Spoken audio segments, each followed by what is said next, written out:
Agreed. Speaking of Big Ten news that broke kind of over the weekend. We were not here to discuss this. Yeah. Reporting to ESPN's Pete Thamel, the Big Ten has considered an idea of a massive expansion of the college football playoff to 24 or 28 teams, and it would eliminate conference title games. Right. Steve Jones. The Big Ten and SEC would get 7 automatic bids. The ACC and Big 12 would each receive 5. That would be 2 auto bids for the non-Power 4 conference teams and 2 at-large teams. Right. Your thoughts, sir? Well, I mean, this is Tony Petitti, TV mind, along with others. I mean, it's not just solely. Now, is he stealing ideas here a little bit? Yes, because the FCS currently has 24 teams in their playoff. Right? So 24 teams in a playoff is being done in college football at the FCS level, not at FBS. So there's a little bit of stealing of idea there, and it's all about the TV, where you can take as many Saturdays as possible, because it isn't until, I believe, the NFL does not play on Saturdays to the actual first weekend of the current college football playoff, which is the third weekend of December. So if you take out the championship games, that weekend, that Saturday, Friday, Saturday's wide open for you. The weekend where Army and Navy normally play the weekend after, again, Friday, Saturday is wide open. So you would dominate the cycle if you were to do that.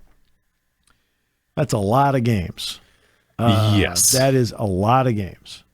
It is a lot of games. And just purely looking at who would get the bids. That is a lot of games. It is a lot of games.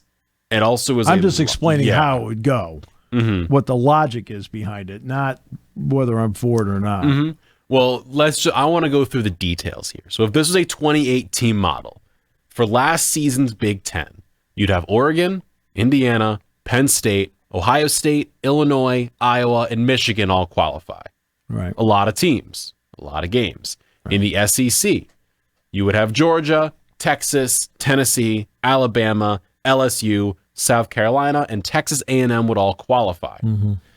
Then you head over to the ACC, who gets 5 bids. This is where the problem comes in. Yes. SMU, Clemson, Miami, Syracuse, and Louisville would all get in. Right. You go to the Big 12, Arizona State, Iowa State, BYU, Colorado, and Baylor would each then get in. Then you head over to the next one, which I believe is the group of 5 teams. So I guess you take what? The Mountain West and Pac-12 would be next? Yeah. If I'm not mistaken. Sure. So you head down there, you'd have Boise State would make their way in. And then scrolling on down, I believe the next team to get in would be what? I think Army? Yeah. Or Army or UNLV would get in. Yeah. So then you'd have those teams get in. Then you have 2 other bids of 2 other teams that would then also get in, which would add in Memphis and the other of Army or UNLV.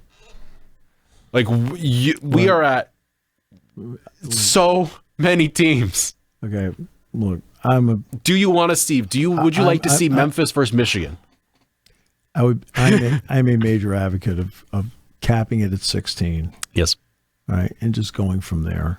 I don't mind if the first round happens to be 7 games. Where the top 2 teams get buys or something. Sure.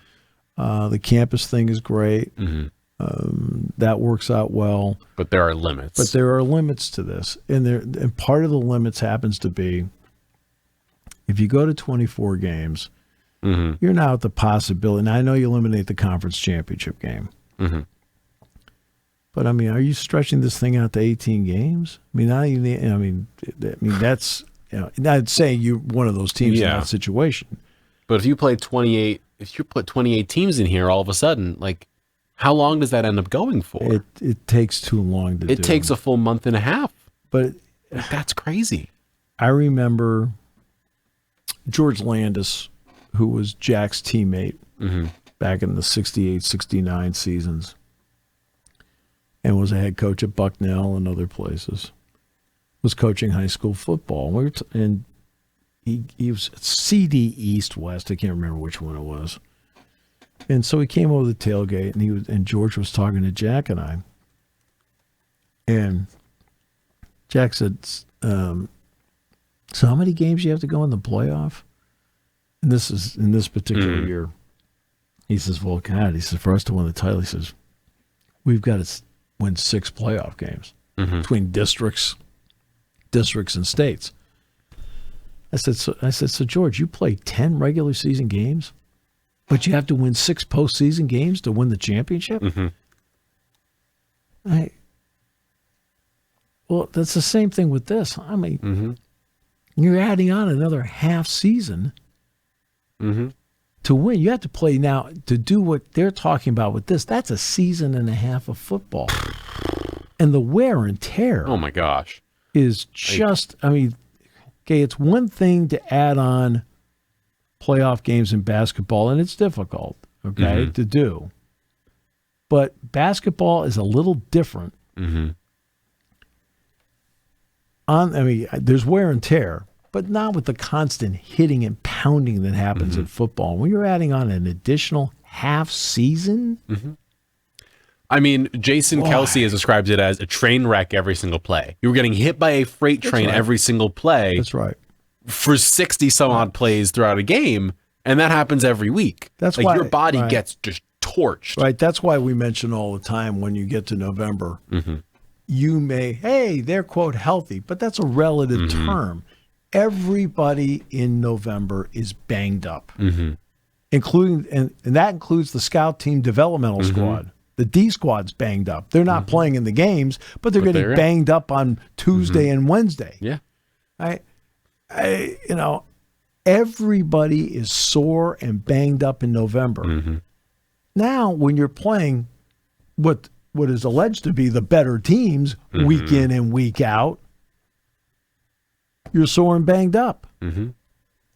For anybody complaining about the non-conference schedule now, hey, nobody's going to think twice about that with that kind of format. Because, like, what did you say, 7 Big Ten teams again? 7 Big Ten teams, 7 SEC teams, 5 in the ACC and Big 12 apiece, and then 2 from the Power 5 and 2 at large. So you'd end up with 28 total teams getting in, and like you'd have 8 and 5 Michigan. See, that's the issue to me. What were they in the conference? 5 and 4? Michigan was 5 and 4 in the conference. Right.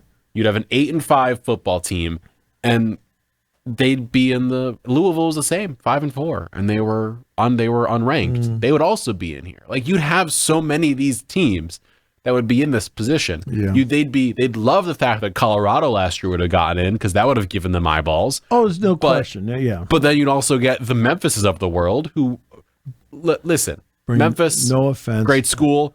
No one wants to see Memphis in a 2018 playoff. No. No one wanted to see Arizona State or Boise State. Look, the lowest rated game in the New Year's Six every year is the one that involves the group of 5. Yeah. No offense, it's just the way it is. Right? They don't bring viewers to the table. And it happens over and over. Penn State played Memphis. Well, they had 53,000 people at the game. A lot of people came from Memphis to see the game. The TV ratings were, good, but not great. Yeah. All right. But it's like that every year. Houston plays Florida State when they were a group of 5. It's like, okay, hey, look, they won. Okay, well, great, they won. But did anybody watch? I mean, Oregon played Liberty in the Rose Bowl? Yeah. No, the Fiesta Bowl. Fiesta Bowl, yeah. Oregon played Liberty in the Fiesta Bowl. The ratings were okay. They were okay, but compared to the other New Year's Six games, because I think, was that the year Penn State played Utah in the Rose Bowl? I think so. Yeah. So Penn State, they got like 10, 11 million viewers for that game. And the Fiesta Bowl had like 2 or 3 million. Right? I mean, it's still good compared to other bowl games. But it's not great. But it's just like you got to be kidding me.